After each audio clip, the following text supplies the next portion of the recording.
सगळ्या भक्तांचं स्वागत आहे आजच्या आपल्या साप्ताहिक कार्यक्रमामध्ये भगूरच्या या ठिकाणी. तर कालच आपण 2 दिवस कृष्ण जन्माष्टमीचा महोत्सव साजरा करण्यात आला, अतिशय सुंदर.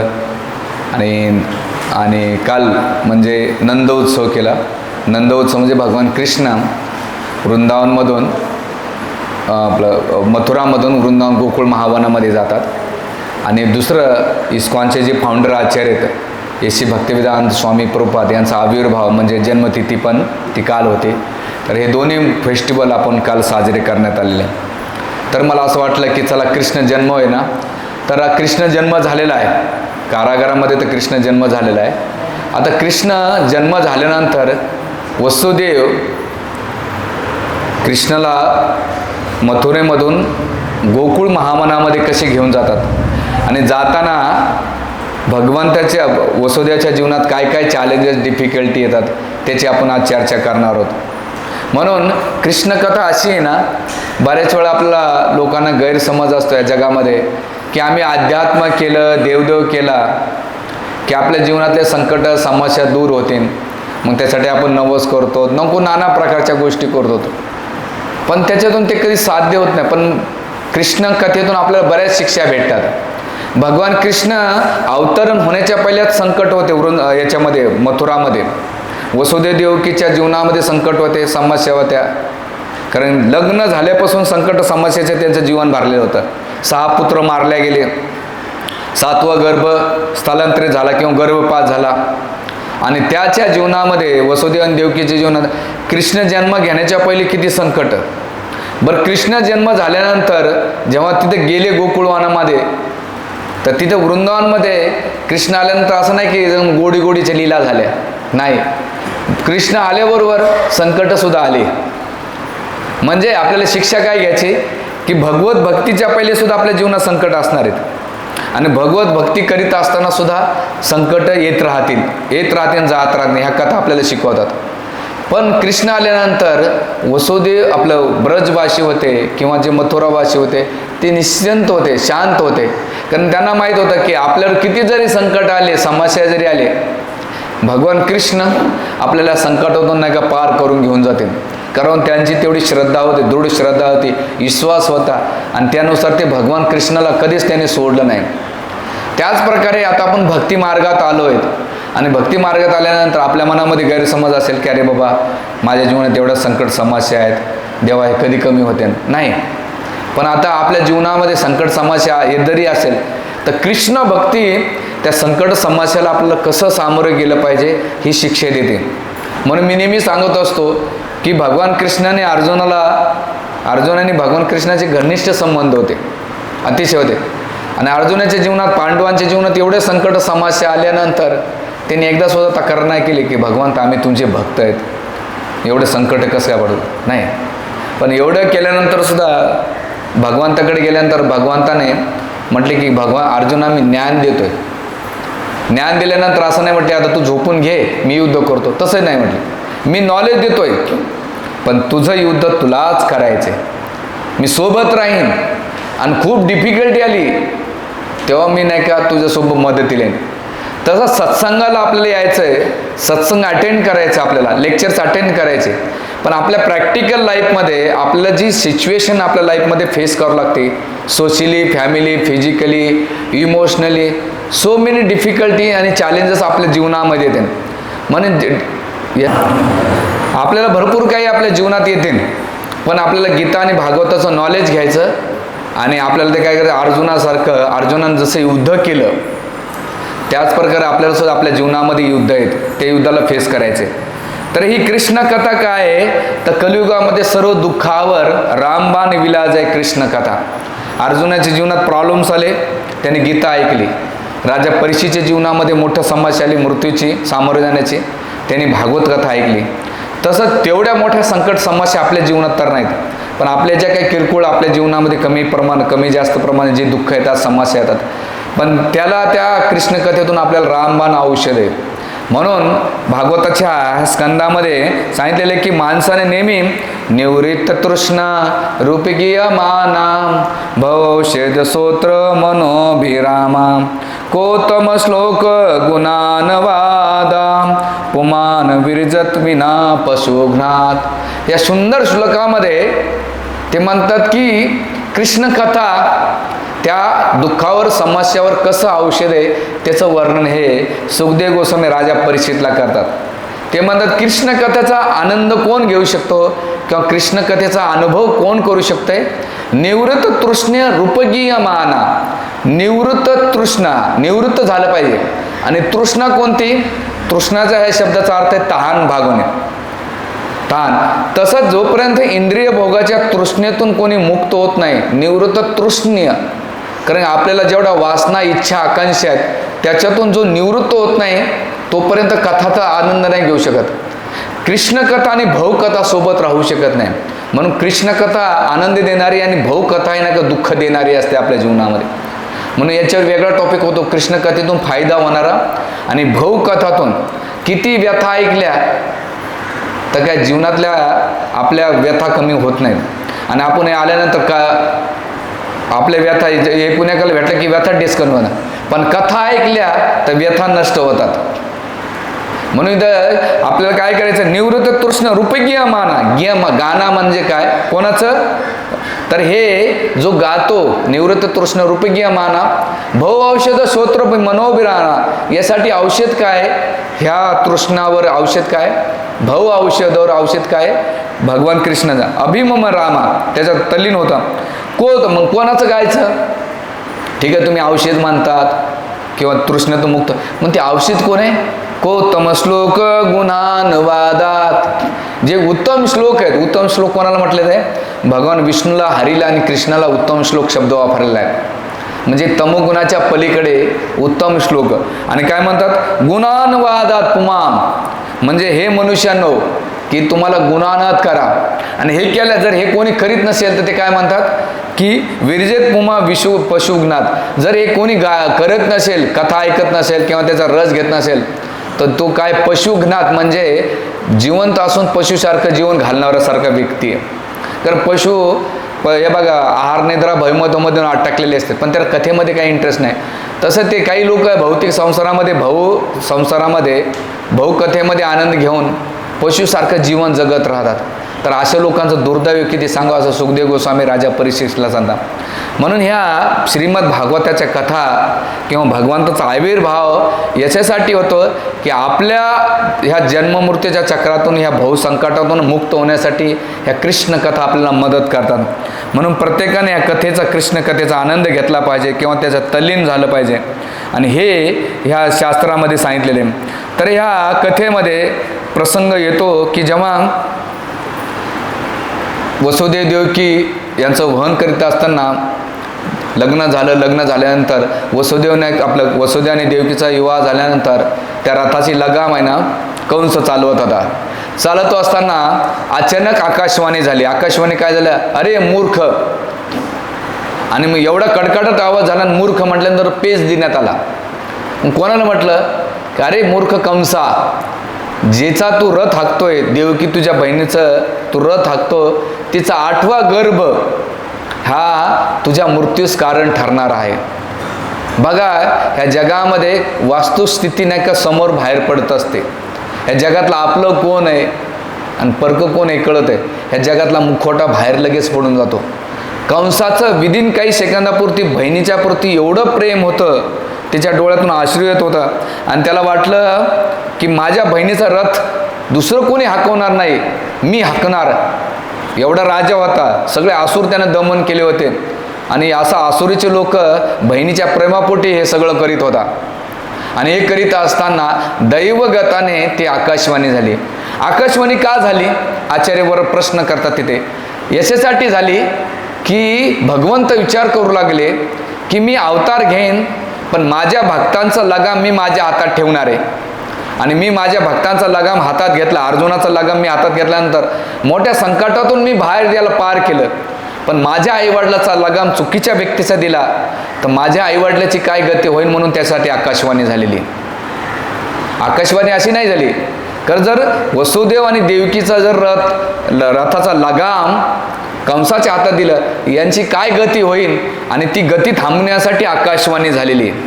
म्हणून इथं शिक्षा आहे, आपल्या जीवनामध्ये जे काही निगेटिव्ह होते त्याच्यातून पॉझिटिव्ह बघण्याचा दृष्टिकोन आपल्याला आला पाहिजे. पहिल्या दृष्टिकोनातून अरे एवढं लग्न चांगलं होतं, देवदेवताला रावल नाही भाऊ, त्यांच्या लग्नामध्ये विघ्न घातलं, हे बाह्य दृष्टिकोन असू शकेल.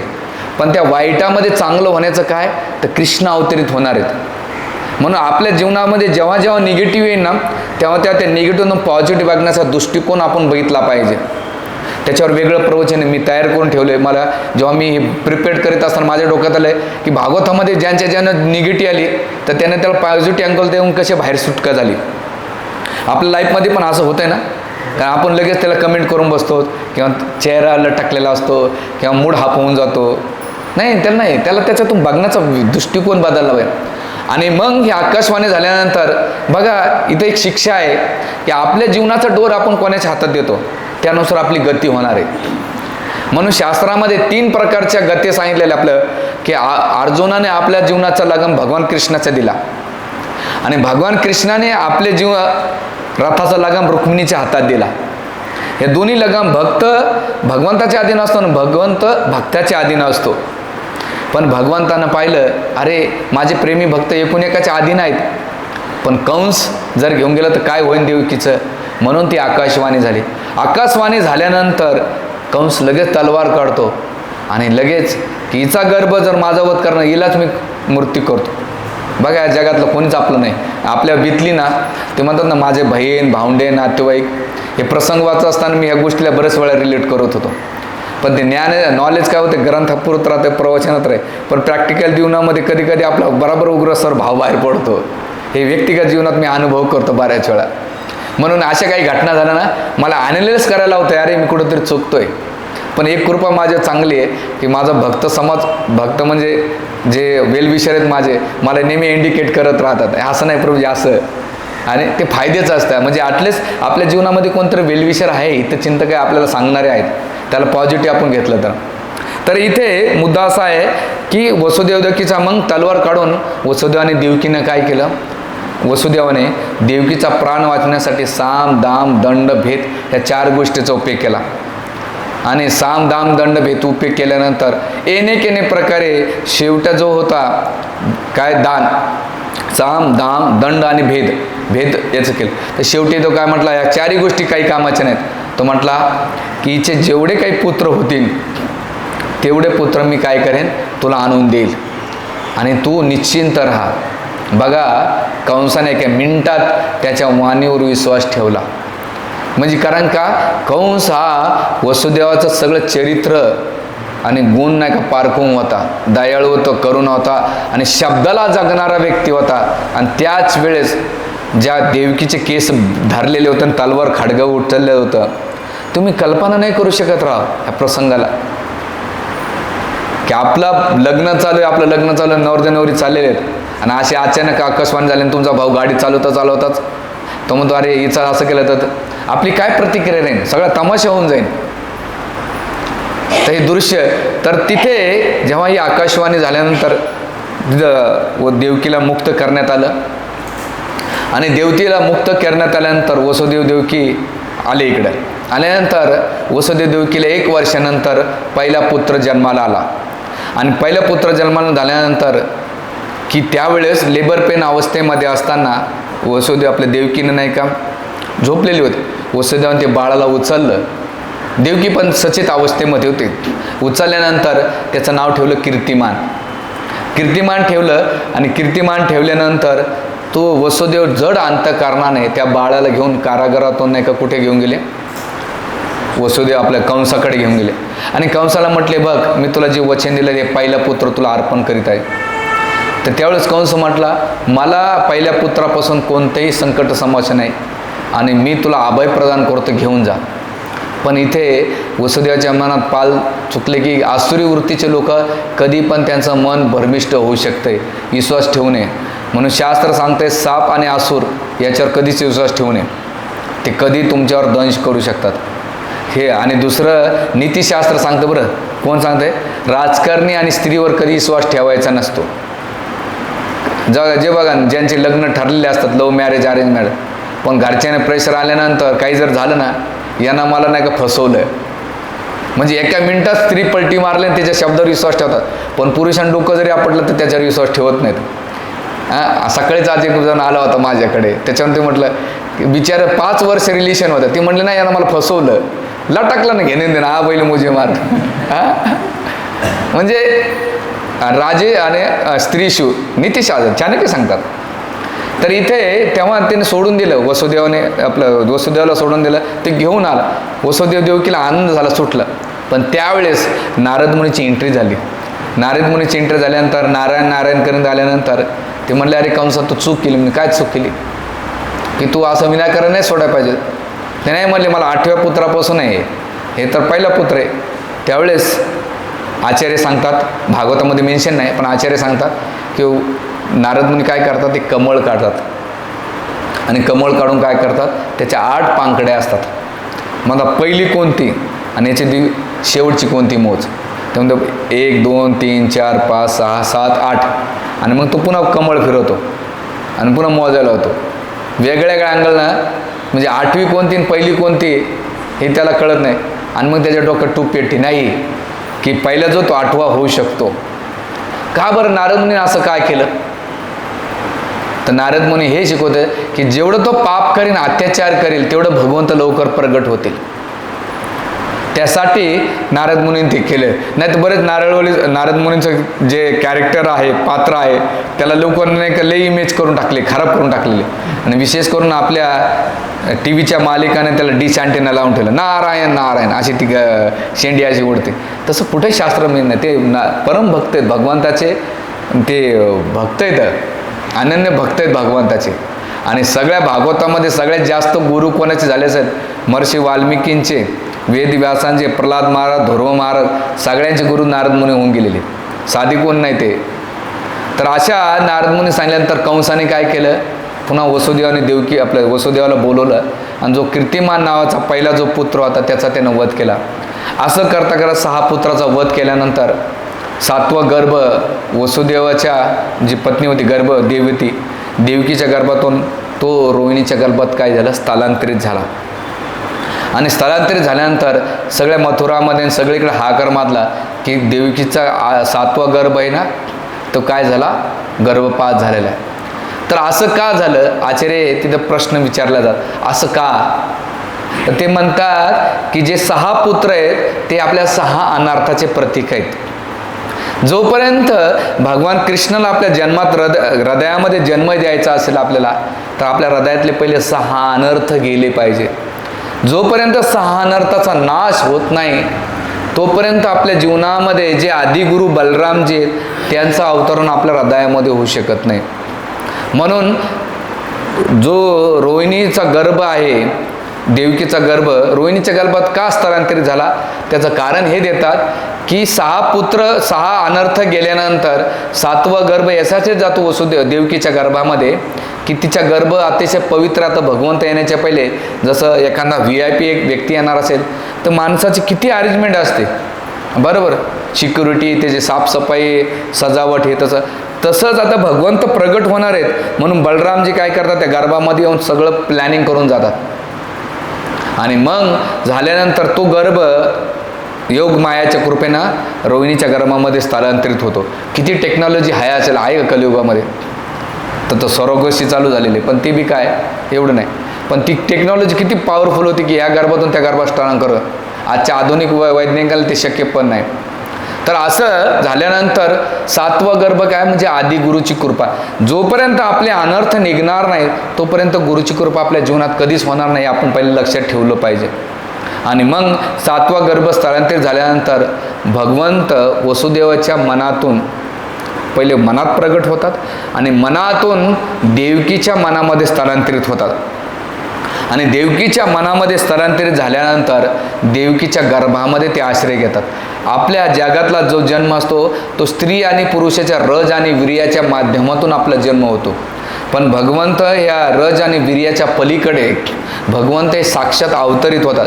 आणि जसे भगवान कृष्ण विष्णू देवकीच्या मनामध्ये अवतरित झालं, तिच्यामध्ये 2 गोष्टी पाहायला भेटतात आचार्य म्हणतात. एक म्हणजे तिचं सौंदर्य वाढलं आणि दुसरी गोष्ट ती आनंदी प्रफुल्लित झाली. कारागृहामध्ये होती, पण तिच्या मनामध्ये आणि बाजूच्या वातावरणामध्ये आनंदाचा कमी एवढा आनंद की ती कल्पना नाही करू शकत. शिक्षा इथं आपल्याला हे भेटते की आपण जर भगवत भक्तीला प्रामाणिकपणे स्वीकारलं, भगवंताला आपल्या जीवनामध्ये वितरलं, तर आपल्या हृदयामध्ये सुद्धा आपल्याला तो आनंद प्राप्त करता येईल. आणि दुसरं, आपलं सौंदर्य वाढतंय. कारण आपल्यामध्ये सौंदर्य म्हणजे काय, आपले गुण वाढतात. आणि इथे आणखीन एक शिक्षा आहे की प्रामाणिक गुरु काय करतात, वसुदेवाच्या मनातून देवकीच्या मनात गेले, बरोबर.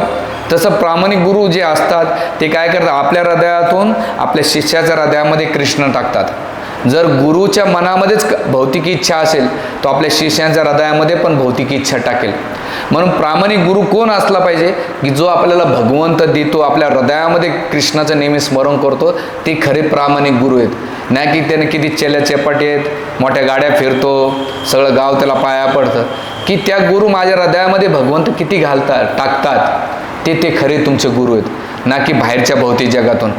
म्हणून या दोन्ही शिक्षा आपल्याला इथं याच्यावर खूप बोलण्यासारखे, पण मेन मुद्द्याकडे आपण येऊया. आणि मग भगवंत जेव्हा गर्भ अवस्थेत असताना सगळे देवदेवता त्यांचे गर्भस्तुती करतो. एक अध्याय आहे गर्भस्तुतीत, आणि त्या गर्भस्तुतीमध्ये सगळे ब्रह्माजी, शिवजी, इंद्र, चंद्र, वरुण, सगळे देवदेवता, गंधर्व, अतिशय अप्सरा सुंदर सुंदर प्रार्थना करू लागले. आणि त्या प्रार्थनामध्ये एक सुंदर प्रार्थना आहे जी गायल्या जाते. सत्यव्रतम सत्यपरम त्रिसत्यम सत्यास्य योनी निहितम च सत्यम सत्यास्य सत्यामृतम सत्यनेत्रम सत्यात्मकत्वम शरणम प्रपन्नम. हे तर सत्यच म्हटलेलं आहे. ते काय म्हणतात, सत्यव्रतम. देवदेवता काय म्हणतात, ब्रह्माजी काय म्हणतात, की हे भगवंता गर्भामध्ये बघा, आपण गर्भामध्ये असल्यानंतर आपल्यासाठी कोण प्रार्थना म्हटली हो. हां, त्या आईला लेबर पेन होत आहे, तिला टेन्शन होत आहे, हा कधी बाहेर जन्म एकदा गर्भ होईल, हां बाळ कधी येणार, मी कधी मोकळे होईन. आजकाल तर सोकाळ लेडीज आहेत, ते गर्भ धारण करायची इच्छा पण नाही करत. एकतर ते नवीन आज काहीतरी वेगळं आले, भाड्यानं काय म्हणतात त्याला, सरोगशी ना, सरोगशी. ते बरं काय प्रेम राहणार आहे. नाही तर लयच त्याच्यापेक्षा आळस म्हटलं तर दत्तक घ्यायचं. म्हणजे कलियुगामध्ये तर भयंकर अवस्था आहे. पण इथे देवकी भगवंताला धारण केलेलं आहे, आणि धारण केल्यानंतर इथं प्रार्थना केली सत्यव्रतम. काय सत्यव्रतम, की भगवंत तुम्ही एकदा सत्य जर व्रत धारण केलं ना, तर ते व्रत कोण, या जगातले सगळे व्रत तोडतात, पण तुम्ही व्रताचं कधी तोडत नाहीत.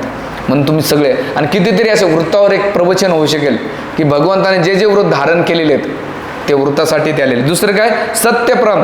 तुम्ही तिन्ही सत्याच्या आधी, मध्य आणि अंताच्या पलीकडे आहेत. तुमच्या आधी मध्य काहीच माहीत नाही, आणि तुम्ही सत्य, तिन्ही सत्याच्या म्हणजे 3 गुणाच्या पलीकडे. त्रिसत्य, तुम्ही तिन्ही काळ जाणतात. सत्यस्य योनी, तुमचं जे जन्म आहे ते सुद्धा सत्य आहे. आणि काय, नियतमचं सत्य, या जगातले ते काही तुमच्या समोर ते सगळे. सत्यस्य सत्यामृतम सत्य नेत्रम, की तुम्ही सगळीकडे सत्यानं पाहताच. सत्यात्मकम त्वम शरणम प्रपन्न, याच्यावर वेगळी व्याख्या होऊ शकेल, खूप डिटेल्समध्ये. पण तुम्हाला मी काय करतो, शरणागत होतो असे देवदेवता प्रार्थना करता. आणि अशी गर्भस्तुती झाल्यानंतर तिथे भगवंत देवकीच्या गर्भातून काय होतात, प्रगट होतात. जसे प्रगट झाल्याबरोबर भगवंत काय करतात, शंख चक्र गदा पद्म धारण करून येतात. बघा, भौतिक जगामध्ये आपला जन्म होतात, आपण नगण ढगड येतो, आणि जन्म घेतल्याबरोबर आपल्या बाजूला मांस रक्त काही घाण लटकलेली आणि स्त्रीच्या योनीतून फेकल्या जाते. पण भगवंत डायरेक्ट चतुर्भुज रूपामध्ये प्रगट, शंख चक्र गदा पद्म कौस्तुभ किरीट मुकुट धारण केलेलं, आणि अतिशय त्या कारागारामध्ये अंधकार पसरलेलं प्रगट होतात भगवंताने. सगळीकडे केवळ प्रकाशमान वातावरण होतं आहे. आणि प्रकाशमान झाल्यानंतर वसुदेव देवकी जेव्हा पाहतात भगवंताच्या सौंदर्याला, तर ते अचंबित राहतात. आणि अचंबित झाल्यानंतर तिथे ते विचार करतात की भगवंत माझेच आहेत का.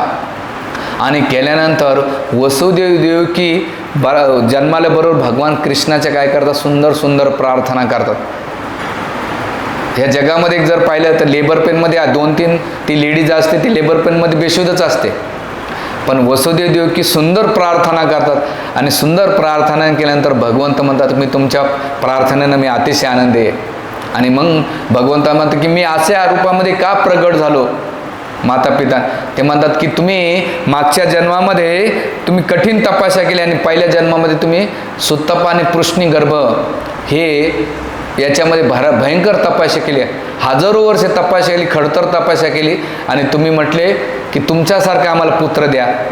तर मी तुम्हाला वरदान की माझ्यासारखा पुत्र कोण असेल का, मीच असेल, मी तुमच्या पोटी जन्माला घेणार आहे.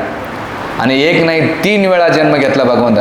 आणि मग पहिला जो गर्भ झाला मी ते पृष्णी गर्भ झाला आणि दुसरा जो अवतार झाला भगवंताने तो झाला कश्यप मुनीचा आणि आदिती यांच्या पोटी वामन देवाचा अवतार घेतला. आणि तिसरा जो गर्भ घेतला म्हणजे आदित्य आणि कश्यपच्या पोटी उपेंद्र जे वामन देवचा अवतार आहे ते भगवंताने दुसरा अवतार घेतला.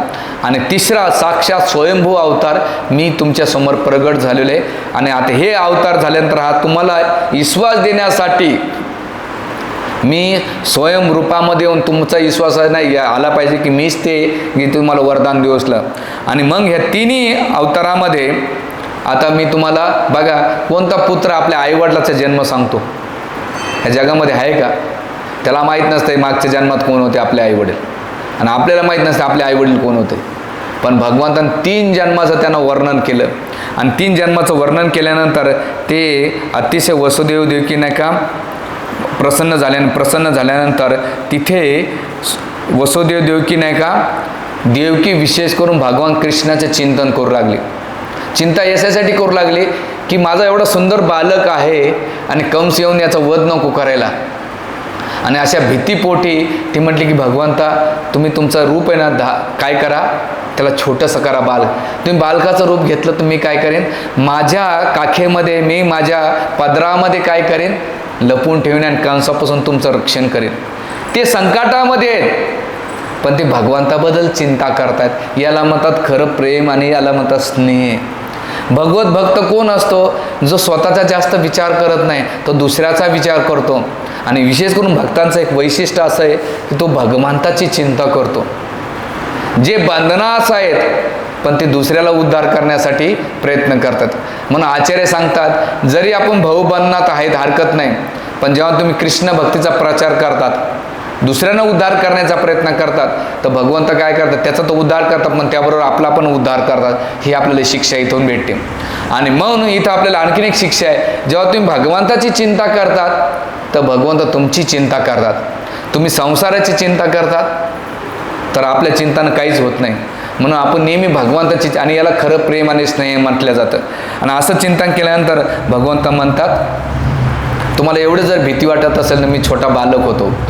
आणि मग एवढं छोटं बालक झाल्यानंतर वसुदेव देवकी काय करतात विशेष करून त्या कारागृहामध्ये अंधकार पसला आणि एक कोपऱ्यामध्ये कारागृहामध्ये पडद्याचा नाही का प्रसूतिगृह केलेलं असतं आणि देवकी नाही का भगवान कृष्णाला काय करते स्तनपान करते.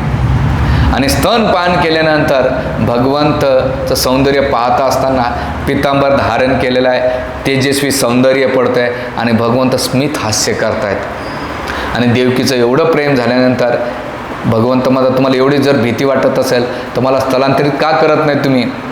आणि मग वसुदेव काय करतात एक टोकरी घेतात आणि त्या टोकरीमध्ये कपडा घेतात सुतिका ग्रहामधलं कपडा टाकतात आणि त्या कपड्यामध्ये भगवान कृष्णाला अलगत भगवंत हसतायत. बघा इथे एक शब्द वापरला शौरी. वसुदेवाला शौरी काय म्हटलेलं आहे आता मोठ्या संकटाला सामोरं जाणार आहे याला शौर्य प्रदर्शन करणारे म्हणून शौरी शब्द वापरलेला आहे. आणि जसं योग मायाच्या कृपेनं टोपलीमध्ये भगवंताला ठेवलं आणि देवकी नाही का अतिशय हृदय विद्रून झालं पण तिला वाटत होतं की जर इथं कंसाचं राहिलं तर याचं काही ना काही होईल त्यापेक्षा घेऊन जा. आणि जड अंतःकरणाने जसं वसुदेवाने कृष्णाला आपल्या टोकरीमधून हातात उचललं तर आचार्य म्हणतात टीका करतात कृष्ण वाहने वासुदेव अगता की कृष्ण वाहे वासुदेव अगता म्हणजे काय जो कृष्णाला वहन करतो त्याच्या जीवनामध्ये काय काय होतं त्याचं हरिशौरी पाद आपल्या टीकेमध्ये वर्णन करतात. ते म्हणतात की जसं त्याने कृष्णाला हाताला घेतलं तर वसुदेवांच्या हातामध्ये आणि पायामध्ये बेड्या होत्या त्या बेड्या कशा सुटल्या अलगद सुटल्या.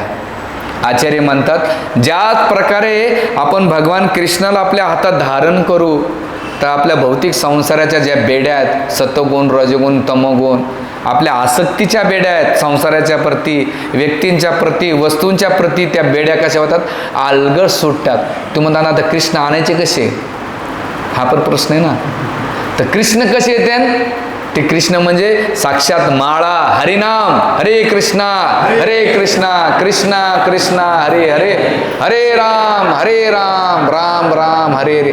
तर तुम्ही माळा हातात घेतली तर तुमच्या आसक्तीच्या मोहमायाच्या बेड्या अलगद पडू शकतात. माळा तर हातात उचलून धरा. आणि मग ते म्हणतात की मग वसुदेवाने काय केलं, कृष्णाला उचललं आणि छातीजवळ धरलं. जसं जवळ छातीजवळ धरलं, आचार्य म्हणतात की हृदयाजवळ घेतल्यानंतर हृदयामधले जे काम, क्रोध, लोभ, मद, मात्सर्य बसले होते ना, देवकीच्या गर्भातले तर 6 अनर्थ मेले होते, बरोबर, पण वसुदेवाचे नव्हते ना. आता भगवंत जन्म घेते याचा अर्थ त्यांच्या अनर्थ असं नाही, पण आचार्य टीकेमध्ये वर्णन करा.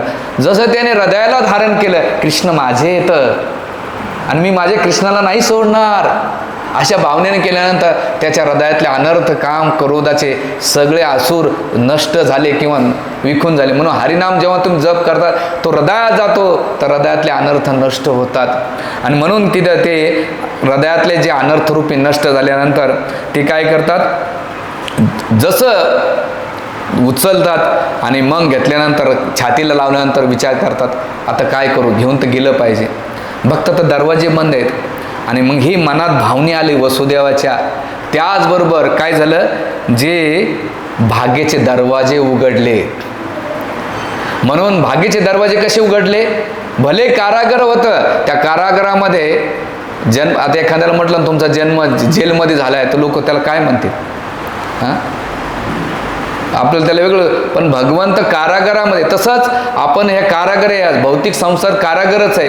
इथून आपल्याला भगवंत मुक्त होण्यासाठी मार्ग देतात येणे प्रकारे, पण आपण या कारागर म्हणून बाहेर निघण्याची इच्छाच करत नाहीत. आणि इथं 60-70 वर्षामध्ये आपण म्हणतो ना कारागारामध्ये संसार मांडू, पण कारागारामध्ये आपण बंदिस्त राहणार आहेत. पुन्हा पुनरपी जननम पुनरपी मरणम जननी जठरेजन, हा गर्भ म्हणजे सगळ्यात मोठा कारागर आहे, याच्यातून बाहेर पडण्याची इच्छा होत नाही. पण भगवंत म्हणतात जो मला धारण करतो ना, त्याचे भाग्याचे दरवाजे उघडतात आणि लगेच तो नाही का मुक्त होऊ शकतो. म्हणून आचार्य सांगतात ते काय होतात, भाग्याचे दरवाजे. आणि भाग्याचे का बरं शब्द वापरला भाग्य, तर तिथं म्हणतात की भाग्याचे लक्ष्मी भाग्य, सौभाग्य लक्ष्मी आहे, पण तिचे स्वामी कोण आहेत, भगवान विष्णू आहेत. तर भगवान विष्णूला धारण केलं तर लक्ष्मी आपोआप मागे येत राहते. म्हणजे सौभाग्य भाग्याबरोबर सौभाग्य पण सोबत येत असते. म्हणून भाग्याचे दरवाजे उघडले आणि केल्यानंतर ज्या दरवाज्यावर द्वारपाल होतात, आचार्य म्हणतात ते अनर्थ झोपी गेले, बिंदास झोपी गेले. आपले अनर्थ सुद्धा आपल्याला कधी कधी त्रास देत असतात, पण जशी भक्ती केल्यानंतर आपले अनर्थ शांत होतात. जसं आम्ही आता हरकपूर गाडीतून येत होतो, ते म्हणले प्रभूजी भक्तीत येण्याच्या पहिले असलं असतं तर मी माझं कसं वेगळं होतं, पण भक्तीत आल्यानंतर बऱ्याच वेळा माझ्या गोष्टी शांत झाल्या. तर त्यावेळेस हेच प्रवचन तयारी करीत असताना म्हटलं नाही, भक्तीत आल्यानंतर माणसाचे अनर्थ आहेत ना काही अंशी का होईना कमी होतात, कंट्रोल होतात. अनुभव आहे ना बऱ्याच जण, ॲटलिस्ट राग, क्रोध, लोभ, मद, मात्सर्य काही ना काही प्रमाणामध्ये कंट्रोल, एकदम तर नाही, पण जसं जसं आपण साधना करू तर त्याच्यावर पण आपलं नियंत्रण येऊ शकेल. म्हणून तिथं आचार्य म्हणतात की अनर्थाचे काय होतात, जसे द्वारपाल झोपली गेले तसंच सगळे अनर्थ झोपी जातात. आचार्य आणखीन एक कारण देतात, ते म्हणतात की या भौतिक जगाचे दुर्दैवी लोक असे आहेत की भगवंत आपल्यासाठी अवतरित झालेले आहेत, पण भौतिक संसाराचा ढोंग घेऊन झोपले, जे भक्ती नाही करत तर त्या अनर्थासारखे झोपलेले आहेत. झोपू द्या, भगवंत भक्ती चाललेली आहे, पण झोपी संसारात झोपले तर त्यांचं काही खरं नाही. भगवंत जवळून जाते पण त्यांना भगवंताचं दर्शन होणार नाही. का तर त्यांच्या नशिबामध्ये ते प्रारब्धामध्ये होते. कारण ती चाकरी कोणाची होते, ते जे सेवक होते ते कोणाची चाकरी करत होते, कंसाची करत होते ते, आणि म्हणून त्यांना भगवंत दिसले नाही. तसं आपण या भौतिक संसारामध्ये भौतिक जे अनर्थरूपी लोक आहेत, इच्छाने द्वेषाने भरले लोक, त्यांची जेव्हा सेवा करू तर भगवंत आपल्याला सेवक कोणाचं व्हायचं आहे त्यानुसार आपल्याला दर्शन होणार. कंसाचे सेवक झाले तर भगवंत जवळून स्वतःच आपल्याला जाऊन दर्शन देणार नाही, पण भगवंताचे भक्त झाले तर भगवंत आपल्याला जवळ येऊन दर्शन देतील. हे आपल्याला ठरवायचं आहे. म्हणून सेवा कोणाची केली पाहिजे. आणि मग ते म्हणतात की जोपर्यंत आपण भगवंताचे भक्त होत नाही तोपर्यंत आपण आसक्तीतून या बहुबंधनातून मुक्त होऊ शकत नाही. आचार्य इथं वर्णन करतात. आणि मग ते गेल्यानंतर त्या कारागाराची तुलना ते कशाशी करतात. दरवाजे उघडले पण भगवंताने इंटरेस्ट नाही केलं, वसुदेव देवकी अजून घेऊन गेले नाही. ते म्हणतात की त्या कारागार अंधकारानं होतं, तसं हे घर गरस्ती कारागाराप्रमाणे त्याच्यातून निघण्याची आसक्ती जात नाही. हे घर माझं आहे, वस्तू माझ्या आहेत, त्या आसक्तीचा कारागारातून निघत नाही. पण जेव्हा भगवान कृष्णाला तुम्ही धारण करतात तर ते घर आज न उद्या माझं नाही तर हे दुसऱ्याचं आहे, मी केवळ पाहुणा म्हणून इथं आलेलो आहे, ही भावना त्याच्यामध्ये. त्याच्यानंतर ते म्हणतात की ज्या बेड्या आहेत बेड्याची तुलना करतात. हरीश्वरी पाद आपल्या नातेवाईक बेड्याची तुलना करतात. बघा नवरा बायको मध्ये एकूण एकाला द्वारे बांधलेले नसतात, पण 100 किलोमीटर 1000 मीटरवर जाऊ द्या, 4 दिवसानंतर तो आपोआप पळत होतो बायकोच्या आणि मुलाच्या चिंतनपै. किंवा माताजी लोक पाहू द्या, 2 दिवस सुद्धा माहेराला राहू शकत नाही, माझ्या नवऱ्याचं काय व्हायचं, माझ्या मुलाचं काय व्हायचं. तिला काही दोरी बांधली नसते, पण आपोआप कशी ती आसक्तीनं पळत येते. नवरा कसा आसक्तीनं पळत येतो. या दोन्हीचा केंद्रबिंदू, त्या आसक्तीचे केंद्रबिंदू पती पत्नी त्या मोहामध्ये एवढे अटकलेले की एक जण आपल्या आईवडिलाला सोडून, दोघं आईवडिलाला सोडून एकत्र राहतात आणि त्यांना वाटतं हा संसार आहे ना. असं होतंय ना, का होतंय? हां होतंय ना. हां आसक्तीनं. म्हणून इथं आचार्य म्हणतात की महत्त्वाचं काय की त्या बेड्यातून जसं तुझं माझं या अविद्याचे दरवाजे मोकळे होतात आणि आसक्तीतून आपण काय करून मोकळे होतात. थोडं फिलॉसॉफिकल होत चाललंय का, जड चाललंय नाही ना. हां आचार्यांच्या टीका आहेत म्हणून मी थोडं घेतलं. तर इथे आचार्य म्हणतात की आणि दुसरं म्हणतात ते मनामध्ये ज्या अपेक्षा घेऊन चालू ती इच्छा आहेत त्यांना म्हणतात कृष्णाला जेव्हा डोक्यावर धारण करतात वसुदेव आता, तर डोक्यामध्ये मनामध्ये जे अनर्थ भरलेले आहेत ना, इच्छा द्वेषाचे मनाबद्दल काहीतरी, तर लगेच कृष्णाला डोक्यावर जर घेतलं तर लगेच वसुदेवाच्या मनातल्या सगळ्या इच्छा आकांक्षा नष्ट झाल्या आणि त्यांच्या मनामध्ये एकच चालवत होते, कृष्ण माझे आहेत आणि मी कृष्णाचा आहे. आणि असं म्हणून नाही का त्याने डोक्यावरती टोकरी घेतली आणि पावलं टाकत असताना जसे वसुदेव निघाल्यानंतर एवढी सिक्युरिटी होती, हाय सिक्युरिटी होती कंसाच्या, की त्याच्यामध्ये कितीतरी लेअर होते, त्याच्यावर नाना प्रकारचे यंत्र बसवले होते. यंत्र बसवल्यानंतर तिथं सिंह ठेवले होते, खुंखार सिंह ठेवले होते. पण एक क्षणामध्ये ते सगळे शांत होऊन तिथे नाही का सगळेजण शांत झाले आणि एक दरवाजे, किती दरवाजे उघडले, 7 दरवाजे. तर ते सगळे 7 दरवाजे पार करत करत वसुदेव देवकी आपल्या वसुदेव निघाले. अविद्याचे दरवाजे होते ते एक दरवाजे मोकळे करीत गेले. आणि जसे मोकळे झाल्यानंतर तिथे इंद्राला वाटलं की भगवान कृष्णाने माझ्यासाठी अवतार घेतला आहे, मी काहीतरी सेवा केली पाहिजे. तर काय करायची सेवा. तिथं मोठमोठा गडगडाचा आवाज झाला आणि सगळं मुसळधार पाऊस होते. आणि त्या मुसळधार पाऊस एवढा जोरात चालू केला की कोणी कुत्रंसुद्धा घराच्या बाहेर येऊ नये एवढा बंदोबस्त केला होता. हवा, वादळ, पाऊस. बघा भगवंत आले तर वसुदेवाच्या जीवनातल्या संकट कमी नाही झाले. कल्पना करा तुम्ही डोक्यात, कृष्ण आले पण तरी कृष्णाबरोबर समस्या. आणि गेल्यानंतर एवढा मुसळधार पाऊस चालत असताना नंतर त्यावेळेस अनंतशेष त्यांना नाही का छत्र धरत होते. ते छत्र याच्यासाठी करत होते की भगवंत स्वामी माझे प्रगट झालेले आहेत आणि मी त्यांचा मोठा भाऊ असल्यामुळं मला काही सेवा करता येणार नाही. आता मी काय केली, सेवा कशी करायला पाहिजे, तर मी वसुदेवाच्या बाजूला किंवा पुढे जाऊ, तर पुढे गेल्यानंतर अपराध होणार नाही. पण ते म्हटले नाही, माझे स्वामीतनं कृष्ण आहेत आणि माझ्या स्वामीला धारण कोणी केले, वसुदेवाने केलेले आणि ते पण माझे स्वामी आहेत. तर मी काय केलं पाहिजे, आता दोघांना पण काय केलं पाहिजे, आश्रय दिला पाहिजे. आणि वसुदेव आता पुढे चालतायत आणि ते अनंत शेष नाही का फणा घेऊन मागं चालतायत. मुसळधार पाऊस चालतोय आणि मुसळधार पाऊस चालत असताना मेघगर्जना होतीये, वर्षा होतीये. तर मेघगर्जना काय विचार करतात, अरे भगवंत जन्माले, सगळ्या अवतारामध्ये सगळीकडे ढोल नगारे वाद्य वाजतात, पण भगवान कृष्ण जन्माला आले आणि कोणी काही वाजवलं नाही म्हणून मी गडगडाट करत असतो मोठमोठ्या. आणि एवढा गडगड करतो की भगवंत प्रगट झाले म्हणून माझ्या कोण नाही की मी काय करतो, गर्जना करतो. म्हणून ते मोठमोठ्या गर्जना करत होते. त्यावेळेस मेघ विचार करत होते, पाऊस विचार करत होते. आम्हाला काय म्हणतात, घनश्याम म्हटले जाते, पण खरे घनश्याम तर हे कृष्ण आहेत. त्यांच्यामुळं आम्हाला नाव भेटलं आहे, आमच्यामुळं त्यांना नाही भेटलं. त्यांच्यामुळं काय भेटलं, मेघांना काय म्हणतात, मेघ घनश्याम, तुम्ही ऐकलं असेल. तर त्यांच्यामुळं आम्हाला नाव घेतलेलं आहे. आणि म्हणून ते म्हणतात की आमच्या नावाचं सार्थक झालं पाहिजे, म्हणून ते मेघ जोरदार वर्षा करतात. आणि वर्ष करीत असताना ते प्रगट होतात. आणि प्रगट करीत असताना त्यावेळेस विचार करू लागले की भगवंत प्रगट झाले, त्यांचा अभिषेक कोणीच केला नाही. आमचं भाग्य आहे की आता आम्ही कृष्णाचा अभिषेक केला पाहिजे. म्हणून ते मुसळधार पावसाच्या धाराचं सुंदर धारा वाहत होत्या. आणि वारत असताना नंतर त्यावेळेस ढग विचार करू लागले, अरे सगळे तर सेवा करतात पण मी केलं पाहिजे. तर ढग काय विचार करू लागले, ते म्हणतात की अरे समुद्राचा जावई आला आहे. म्हणजे समुद्राचा जावई कसा आला, कारण जेव्हा समुद्र मंथन झालं त्यावेळेस लक्ष्मी आली. आणि लक्ष्मीने नारायणाच्या गळ्यात हार घातला.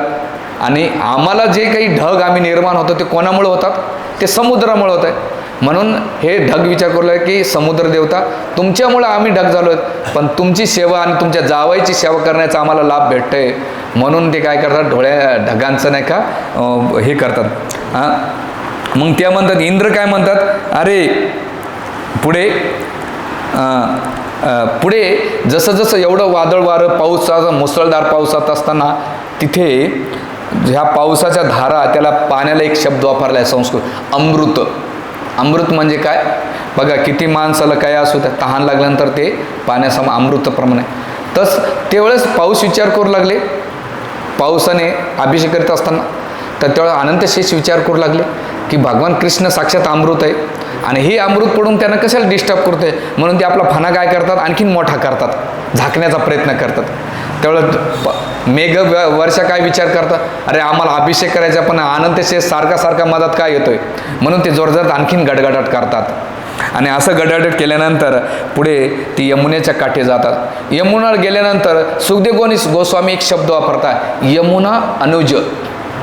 यमुना अनुज म्हणजे यमराजाची बहीण. सूर्यदेवाचे 2 पुत्र होते, एक यमुना आणि यमराज. यमराजाची बहीण कोण, यमुना. तर जसा भाऊ माझा भयंकर अवस्था आहे, माझा भाऊ किती भयंकर आहे, तसंच मला रुद्ररूप दाखवायचे. का बरं दाखवत होती यमुना रुद्ररूप, तिच्या लाटा एवढ्या मोठमोठ्या उफांका होत होतं. ते नदीच आता जसं मागच्या 1 महिन्यापूर्वी वृंदावनमध्ये भरपूर पाणी आलं, येऊन ते इमली तलापर्यंत पाणी आलं. म्हणजे तिनं सगळ्या हद्द पार केल्या होत्या. तर एवढं पाण्याचा लाटा काय विचार करत होत्या, तर लाटाला नाही काही संस्कृतमध्ये शब्द आहे गो. तर त्यावेळेस यमुना विचार करू लागले, माझ्या लाटा जसं तुम्ही गाईचं रक्षण करणार आहेत ना, तसं तुम्ही माझ्या लाटाचं पण काय करा, रक्षण करा. म्हणून ती लाटा मोठमोठ्या उफारण करत होती. आणि दुसरं यमुना ह्या शब्दाचा अर्थ म्हणत होते की भगवंता तुम्ही शूरवीर आहात आणि मला पती म्हणून तुम्हाला स्वीकार करायचा आहे, पण माझं पण शूरता दाखवता पाहिजे तुम्हाला, मला माझी शूरता दाखवायची. तर मी शूरता कशी दाखवेन, तर मोठमोठ्या लाटा निर्माण करून माझं रुद्ररूप दाखवून नाही का काय करेन, मी माझे शूरता प्रगट करते. म्हणून तिचा शब्द काय वापरला आहे, यमुना अनुज. आणि हे केल्यानंतर त्यावेळेस भगवंत सूर्यपुत्री असल्यानंतर भगवंत म्हणतात, हां ठीक आहे तुझं रूप मी करणार आहे. आणि ती नंतर यमुना कोणाची पत्नी कोणत्या रूपामध्ये आली, कालिंदीच्या रूपामध्ये भगवान कृष्णाचे लग्न केलेले. माहिती ना कालिंदी, यमुनाचं नाव एक कालिंदी पण आहे.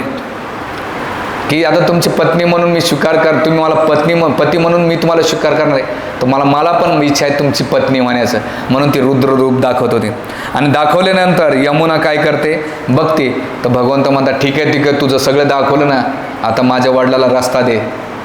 मग तिथं आचार्य म्हणतात की का बरं यमुनानं रस्ता दिला. तर यमुनेच्या मनात आलं की भगवंत राम अवतार असताना समुद्राला रस्ता करून गेले, आणि जर मी रस्ता नाही दिला तर याच्यावर माझ्या करू शकतात, मी त्याच्या पहिलेच रस्ता दिला पाहिजे. समुद्राचा रस्ता करू शकतात, तर माझा रस्ता करणं त्यांना काय अवघड आहे. म्हणून ते भगवंत यमुना विचार करते आणि ते दोन्ही लाटांना, ज्या उतांग लाटा होत्या त्या एकदम शांत झाला. आणि लाटाने काय केलं, भिंतीसारखे दरवाजे केले, आपलं भिंत केली. आणि वसुदेवाला जसं जसं वसुदेव जात होते, एक काळ जात असताना वसुदेव गेल्यानंतर पाणी नाही का शिरत असताना पाणी रस्ता दिल्यानंतर सुद्धा वसुदेवाच्या छातीपर्यंत तोंडापर्यंत पाणी काय येत होतं. आचार्य दोन कारण सांगतात. एक कारण सांगतात की यमुनाला वाटत होतं की भगवंत माझ्याजवळ आले आणि त्यांच्या चरणाचा स्पर्श नाही घेतला तर माझं जीवन व्यर्थच आहे. बरोबर, माझ्याजवळून चालेल त्यांचं चरणाचं दर्शन नाही तर माझा काय उपयोग आहे, मला चरणाचं दर्शन घ्यायचं आहे. आणि दुसरं भगवंत बघत होते की एवढं संकट आल्यानंतर वसुदेव मला सोडून देतात का. कारण की आनंदामध्ये भक्ती करणं सोपं आहे, बरोबर, पण संकटामध्ये सुद्धा भक्ती करणं भक्त मला सोडतो का, म्हणून भगवंत परीक्षा बघत होते. कृष्णकथा कृष्ण प्रगट करणं सोपं आहे का हो, नाही, अवघड आहे. आणि म्हणून ते पाणी इथपर्यंत जात असताना त्यावेळेस एक काळ असा आला की कृष्णाने का सुटतात वसुदेवाच्या हातातून. सुटल्यानंतर जसं पाण्याला स्पर्श होतात आणि जसं ज्याप्रमाणे आई आपल्या बाळाला शोधत असते त्याचप्रमाणे वसुदेव कावरेबार झाले, माझा कृष्ण कुठे, कृष्ण कुठे, कृष्ण कुठे आहे. आपल्या जीवाची पर्वा न करता कृष्णाला सोडतात आणि पुन्हा टोकरीमध्ये घेतात. तिथे ते वसुदेवाची तळमळता दाखवतात, भगवंताच्या प्रति स्नेह, आसक्ती, उत्कंठा. आणि त्या भावनेतून कृष्णाला धारण केल्यानंतर यमुनेला स्पर्श होतो. भगवंत म्हणतात तो तर शांत वय ग, लय तू वरती वरती करते, जरा शांत वय, जाऊ दे आता माझ्या वडिलांना मला. आणि मग यमुना काय करते, रस्ता देत राहते. रस्ता दिल्यानंतर जसे निघून गेल्यानंतर तिथे शेषनाग त्या निघून गेल्यानंतर यमुनेच्या लाटा शांत होतात आणि गेल्यानंतर पुढे चरणांती शांत झाल्यानंतर वसुदेव आणि देवकी वसुदेव गोकुळामध्ये पोहोचतात. गोकुळामध्ये पोहोचल्यानंतर तिथं वातावरण कसं होतं, शांत होतं सगळीकडे.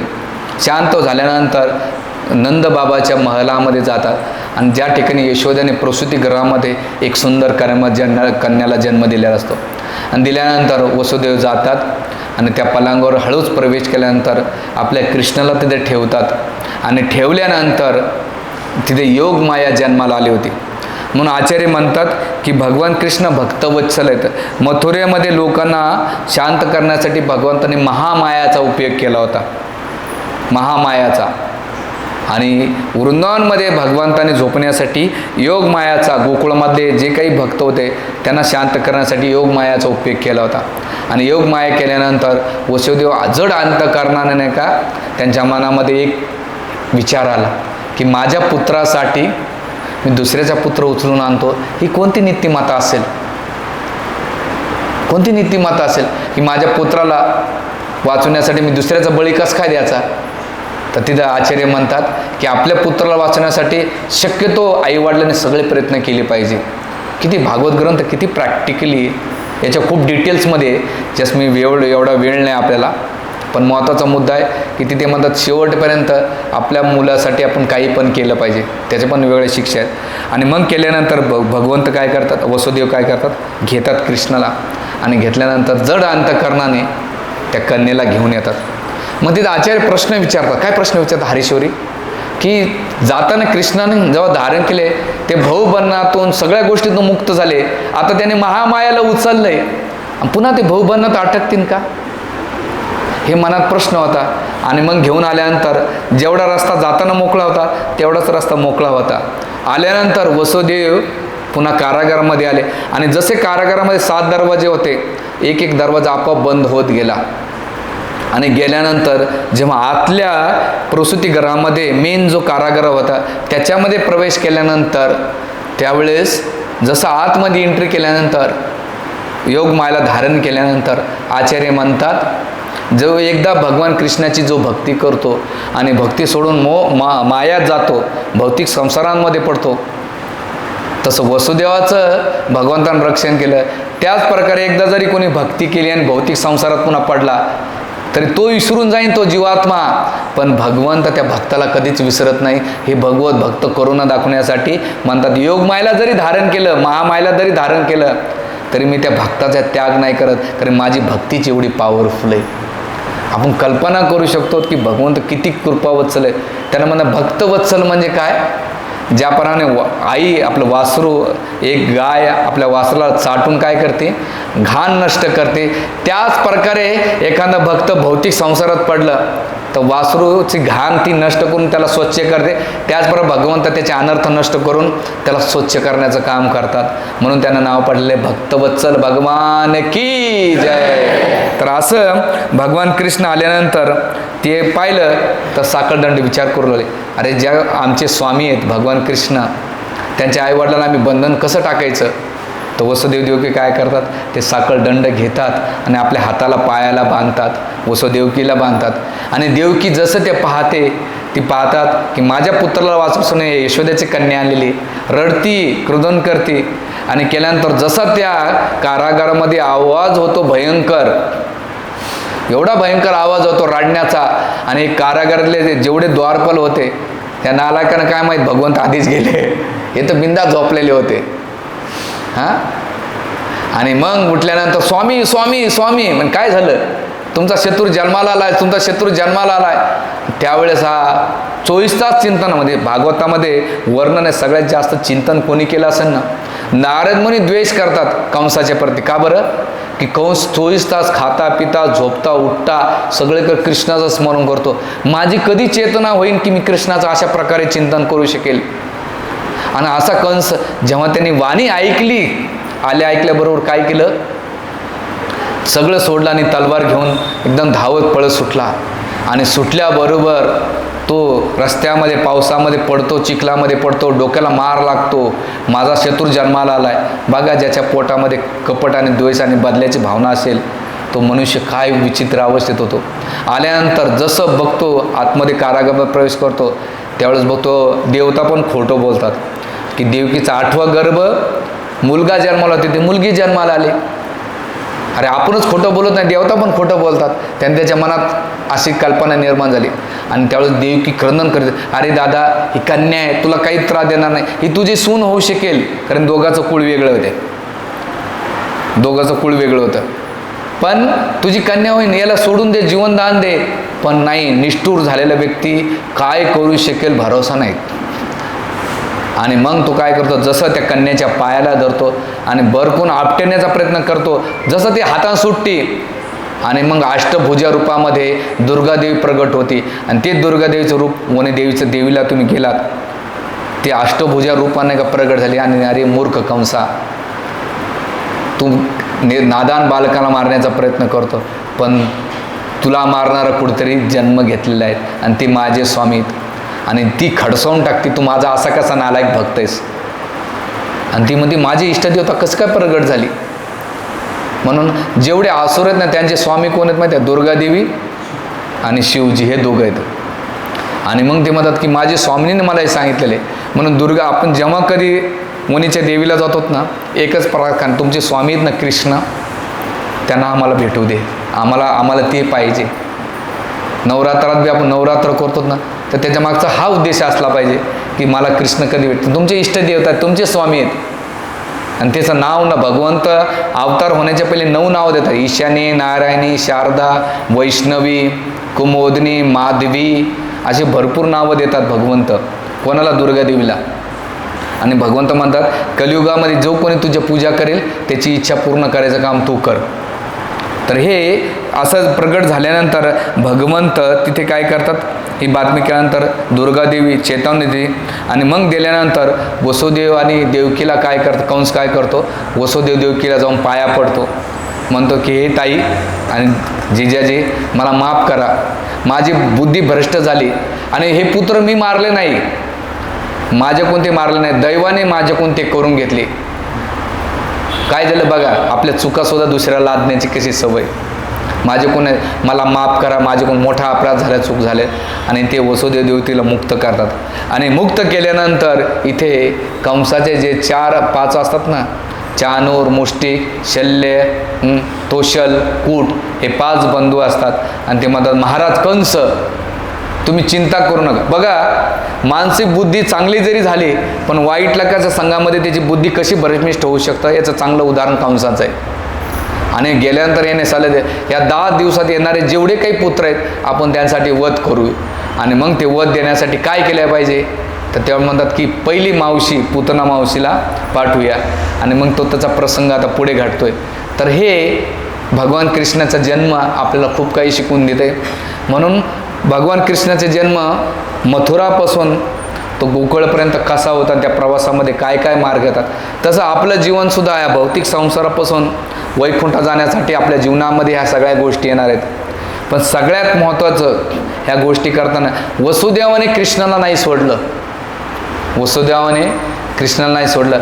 तसंच आपल्या भौतिक संसारपूर्ण आध्यात्मिक मार्गामध्ये आपल्या जीवनामध्ये असा प्रसंग येत राहील, पण आपल्याला कृष्ण भक्ती नाही सोडायची. कृष्ण भक्ती कशी करायची? आपल्याला प्रामाणिकपणे आणि गंभीरपणे भगवंताची भक्ती करून आपल्या जीवनात सगळ्या प्रकारच्या, तुमच्यात नाही आमच्या जीवनामध्ये पण ह्या गोष्टी येतात, पण आपल्याला ह्या गोष्टीमध्ये राहून भगवंताची भक्ती नाही सोडायची. जेव्हा आपण हे करू प्रामाणिकपणे, तर शेवटी जसं वसुदेवाला भगवंत नंतर दर्शन देतात, त्याचप्रकारे एक ना एक दिवस आपल्याला सुद्धा भगवंत दर्शन देतात आणि आपल्या खऱ्या हृदयामध्ये भगवंत आपल्या हृदयामध्ये प्रकट होऊन ह्या जगामध्ये आपलं जीवनसुद्धा कारागार नसून कृष्णाचं जन्मस्थान होऊ शकतो. हरे कृष्ण कृष्ण कृष्ण हरे हरे, हरे राम राम राम. म्हणून चित्तामध्ये, मनामध्ये, कार्यामध्ये हाती का मुखी नाम, भगवंताचं नाव ठेवा. चित्तामध्ये भगवंताचं, हातामध्ये भगवंताचे, भक्तांची सेवा करा. जेवढं होईल तुमच्याकडून भगवंताची भक्ती करून आपल्या हृदयामध्ये कृष्णाला स्थान द्या. हरे कृष्ण.